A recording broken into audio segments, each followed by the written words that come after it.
Welcome to my presentation for the Glycerines, Brisbane punk band website. So the Glycerines is a Brisbane-based punk band. They do have an existing social media and they are active in the music community. We want to extend their following by creating content for a website, adding an e-commerce store. There is a good following already, but I feel like we can boost that. Also just lifting attendance for events. We want to create a place for the audience to interact with the band a little bit more. The style will be punky and edgy, reflecting the band's music and their identity. The key requirements for this site were basically to create tools to increase audience participation. There's already a lot of participation on the social media, and we just want to engage them a little bit more by using frequent posts and updating them on news and events. Keeping the budget small for the client was a big factor during this project, as they didn't want to spend too much money, so working around that was a little bit tricky. As this website is only just starting up, there will be more content as it goes. The client will be producing this content, and hopefully there'll be some grounds for future marketing campaigns. The key milestones for this project was set up in 3 different stages. So the first portion was research and development. I spent a lot of time looking at the current market, competitors, doing SWOT analysis, and just researching not only my client but the competition. I set up the project on GitHub, and I was using GitHub as a project management tool to keep myself on track.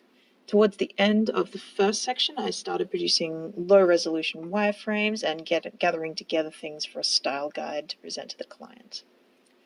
The second phase of development, weeks 5 to 9, was the beginning of the mock-ups. I had presented a style guide to the client, including fonts, colors, mood board, and other things. In weeks 6 and 7, I had personal problems which impacted the project, and we'll get into that a little bit more.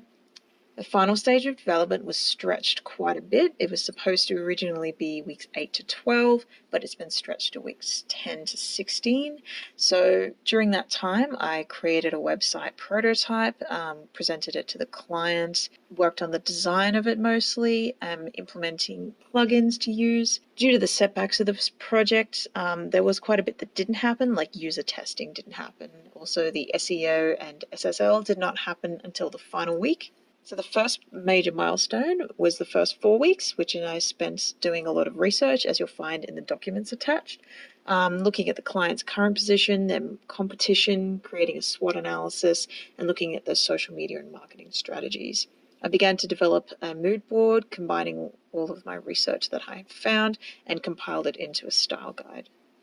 In this project, I set up a combination of project management tools, which was both Agile and Waterfall, because I could not start the next phase until the previous phase had started. So it was a little bit of both there.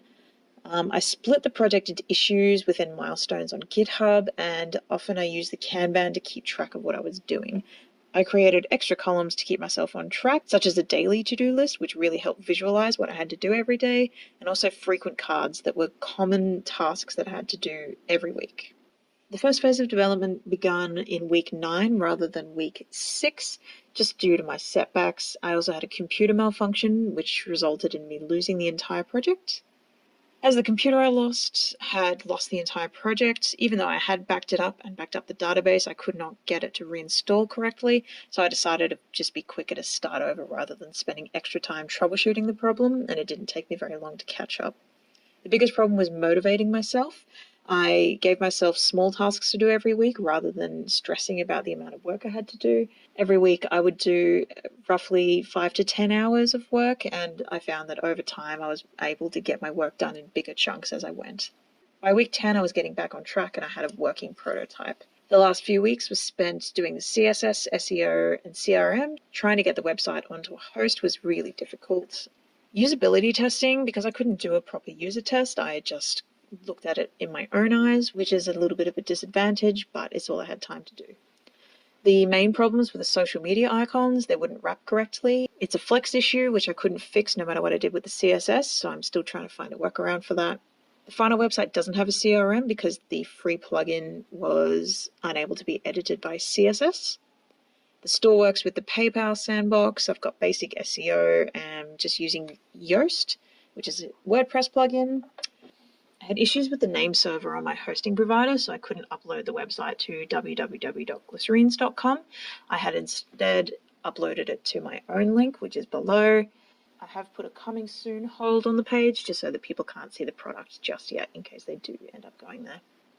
Due to the hosting issues, the SEO and SSL isn't quite doing what it's supposed to, just because Google will take a while with the SEO, and also I'm not sure why the SSL isn't working, but it's something that's still on the list. A common issue I had on this project was the budget, and for that reason the CRM isn't working appropriately. When it was time to use one, I did use HubSpot. Unfortunately, with HubSpot, you cannot change the CSS to style it the way you want unless you pay for a premium account, which the client did not want to do. At the moment, using WP Forms, which is just a basic tool, does get the job done. To add features like keeping the users in a database and monitoring traffic is something you'll just have to pay for a premium account. I'm still trying to find a workaround for the CRM, but at the moment it's not of high importance for the client. Down the line, it would be really good to get a CRM working because I believe it would be a great marketing tool just so that we can send the users information, marketing campaigns, newsletters, and other things like that. I use basic settings on Yoast, a SEO plugin for WordPress, and some additional meta tags. Because the domain hasn't been up for very long, I can't accurately test the SEO, but I did implement a sitemap into Google Analytics so that once it does start working, I'll be able to keep track of that. The speed on the site is quite good, but that's because there's not very much on there. As the site gets bigger, I imagine that will slow down. Another problem is a lot of my images are very large, so something I need to do is get them smaller and re-upload them to get the website working faster. During this trimester, my performance did change quite a bit. I began quite organized, but I did have personal setbacks and it was pretty hard to get back on top. My collaboration wasn't very vast. I did have a graphic designer that I was working with.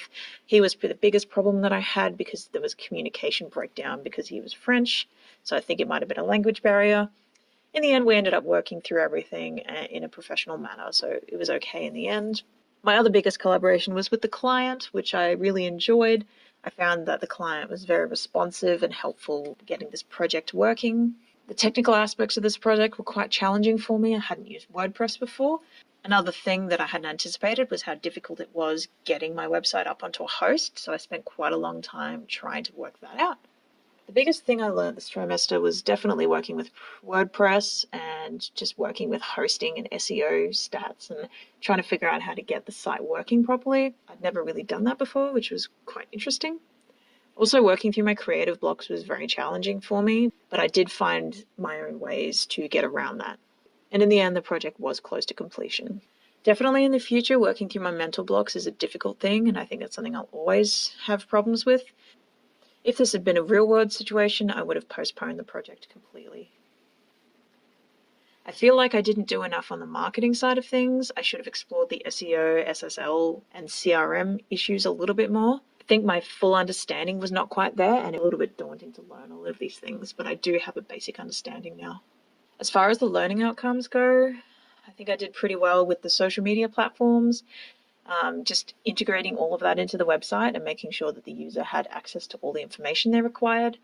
The only part of this section I think I failed with was user testing because I didn't really get to test it on anybody but besides myself. Also, I had issues with uploading the host at the end because that was actually quite more complicated than I first imagined. Finding solutions for my marketing problems I think was pretty good. Definitely communicating with the client is a big part of it. Learning good SEO practices was a big part of it and making sure that the client will uphold these practices as she uses the website. I did a lot of troubleshooting, particularly with the plugins, working around the design with the CSS and also just the hosting issues that I had. Most of the outcomes for this section are within my documentation in the early stage of the project with research and development, which I believe I did really well because I was very motivated at the time and I did a lot of research. The only setback is the final user testing, as I could not get users to test it. Although I began strongly with my documentation, I did start to slip, so there have been lost records. My personal problems were a big hindrance, but I did push through and manage to finish the project, so I am proud of myself in that way. The social media part of this section is mostly down to the client. She will be handling the website after I've finished, so it's mostly just keeping her in the loop of how to use the site. The elevator pitch has been in this presentation already, and I believe it has been mentioned in class during the trimester. I would have liked to use GitHub more for this project as it would have been good to track all of my changes. Once I started working on the website, I did neglect to update it regularly, so I could not keep track of the changes. Although I did start off strong with my milestones and planning everything well, I just could not work through the setbacks. I believe I did everything I could to create a website to the client's satisfaction. There is definitely more room for improvement, and we do still need to work on it, so this will be an ongoing project for myself. I tried to keep communication open and honest and made sure that the client had full confidentiality at all times, making sure that her content wasn't available to the public, and also an NDA was signed for this project to ensure that that wouldn't happen. My collaboration could have been better during this project. I did have some issues with the graphic designer, but we did work through them. It was just a miscommunication most of the time. A key collaboration during this project was with the client. It was really great having her input, having ideas bounced on and off each other, and I found that she really did help me to create the best product I could. Transferable skills matrix was mostly okay. I do believe I have a strong work ethic and a positive attitude. It's just difficult for me to work through mental blocks sometimes. My communication was always on top, as I always made sure to keep everybody in the loop of my issues, even though it could have been a little bit personal and embarrassing. My problem-solving skills are always good. I'm quite good at troubleshooting, so I'm never really worried about that. But I had to give myself time management down points because I found it really difficult to continue my work after my mental block. My self-confidence was a little bit difficult simply due to my mental setbacks, but once I did get the ball rolling again, everything sort of worked out. I'm always very responsive to criticism, and I like it. Some of the best ideas I had on the website came from feedback. Working under pressure and flexibility were a little bit difficult this trimester, simply because it was very hard for me to get back into the game. Overall, I believe I could have done better. The main problem was simply my mental setbacks. I tried the best I could, and in the end I ended up with a product I'm reasonably happy with, but there are still some things that need to be worked with. To be honest, I would be happy getting a credit for this project, simply because I feel like I didn't quite meet some of the marketing requirements for this one. There's still more work that needs to be done on the site. First, it needs to be uploaded to the correct domain. I need to finalize the SSL, find out some problems there, make sure the SEO is working properly, finish off some testing, and look into some CRM options.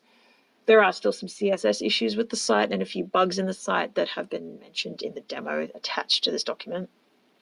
The client handover is very important. I need to make sure that the client knows how to use the website, how to use good SEO and marketing strategies, just to make sure that everything looks great and works well for the user and also has a good SEO. Now the last thing to do is just to go through the demo and show you what the website does. Okay, so we're going to start from where the Glycerines page will drop you if you're a user who doesn't have the WordPress login. So it's just a coming soon page just to keep people from being unable to see the page until we've got it ready to go.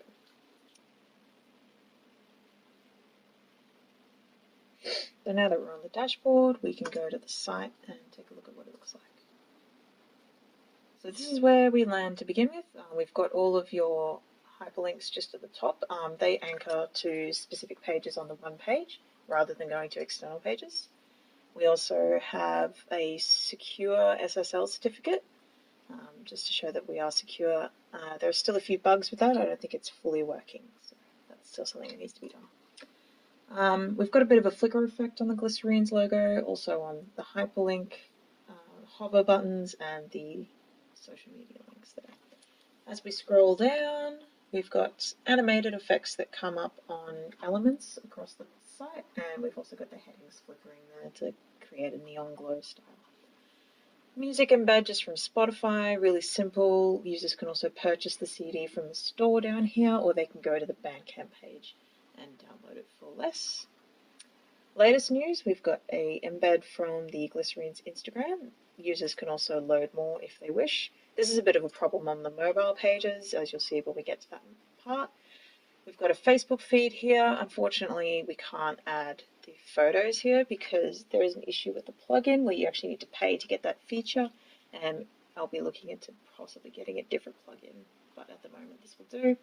And then we've got our latest blog posts that are just from the blogging pages. This is a gallery just for images of the band. I've just kept it really simple because I know that the client is going to want to change a lot of this. So once I've delivered the site to her, we'll work on something a little bit more engaging for the users. As we come down to the store, we've got all of our items there. So what we can do is we can do a quick view, and from there we can select options, add it to our cart, and then it will just take you to the item. It would be good to have something where we can just add it and it doesn't take you to the page. That's something I also need to look into doing.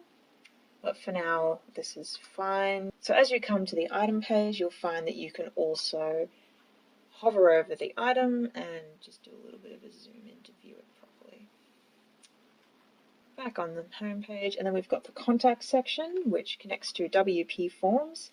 I did have a CRM installed from HubSpot, but because I couldn't change the CSS, I've had to just stick with this one, which is just basic enough to keep the client happy at the moment. So if we just fill it in, and then we hit send, it will take you to a new page just to say thank you. From here, the users can go back to the news feed, go back home. They can also click on the social media buttons. The news feed will take you just to the basic blog posts page. So now that we've done the contact page, we're just going to take a look in our emails, and you will see that we've got the contact message that's come there.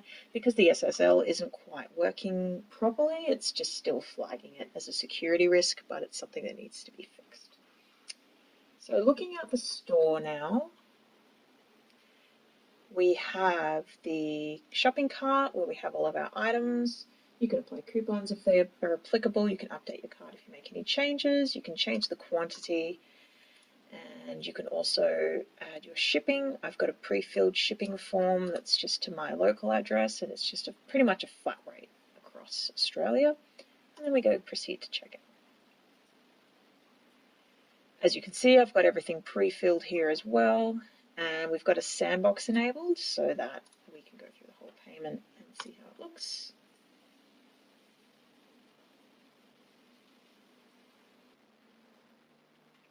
Now that we've got the payment succeeded, we can return to the seller's website, and that will just take you to your confirmation slip.